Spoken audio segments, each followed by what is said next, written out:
Bismillahirrahmanirrahim. Assalamualaikum warahmatullahi wabarakatuh. Anak solih solihah cerdas berprestasi. Apa kabar semuanya? Semoga sehat dan semangat selalu ya.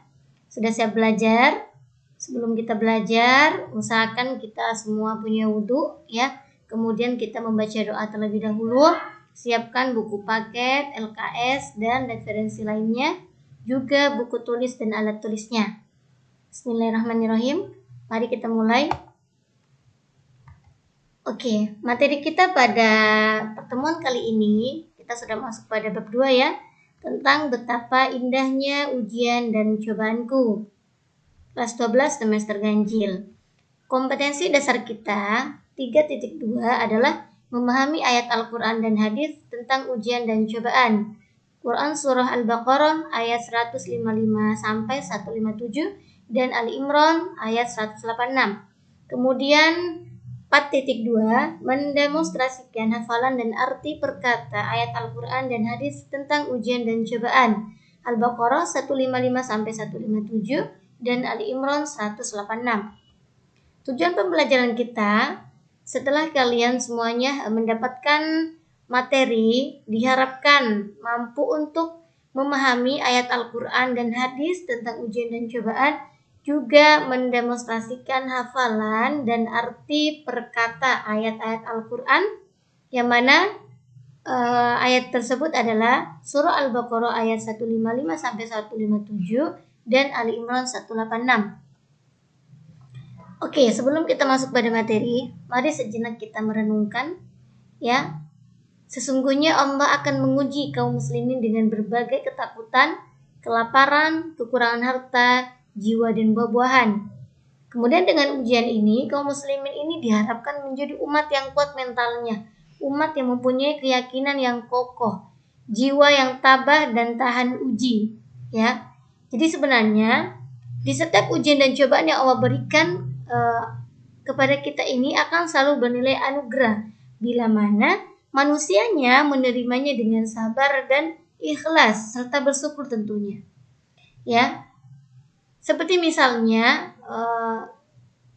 Rasulullah SAW bersabda, "Aku kagum kepada urusan orang mukmin karena semua urusannya memiliki nilai baik dan itu terjadi hanya kepada seorang mukmin. Bila ia mendapatkan sesuatu yang menyenangkan, lalu ia bersyukur, maka ia mendapatkan kebaikan. Dan bila ia ditimpa sesuatu yang menyedihkan, lalu ia bersabar, maka ia mendapatkan kebaikan pula." Jadi mari kita tetap bersyukur kepada Allah dengan sedikit ujian yang diberikan kepada kita. Karena di setiap sedikit ujian yang Allah sertakan ini banyak kemuliaan di dalamnya gitu. Dengan terangkatnya derajat hidup kita di mata Allah. Seperti misalnya yang kita rasakan ya pada situasi saat ini.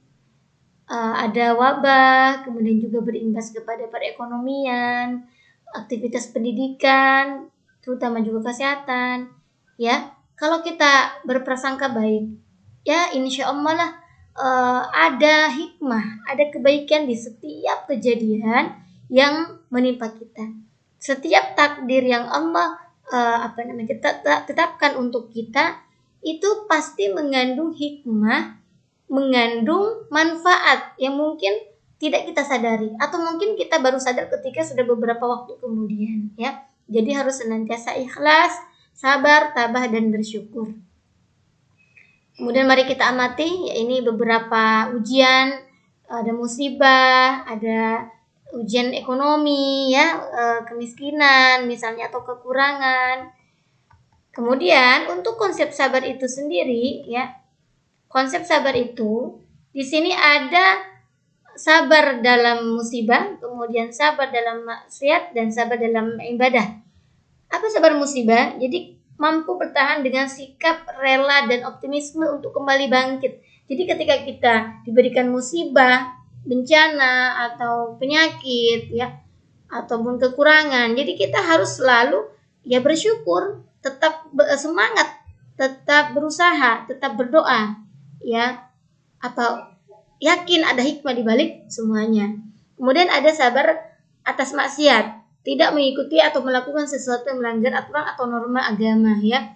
Jadi kadang gini, perbuatan maksiat kalau coba kita pikirkan, itu kadang hal-hal yang sangat enak ya gitu rasanya gitu. Contoh misalnya narkoba, mencuri, kan hal yang menyenangkan kan buat kita. Tapi semuanya itu adalah dosa dan perbuatan yang memang dilarang oleh agama, termasuk juga oleh ya negara kita, tidak boleh. Jadi kita harus sabar dengan dengan maksiat itu.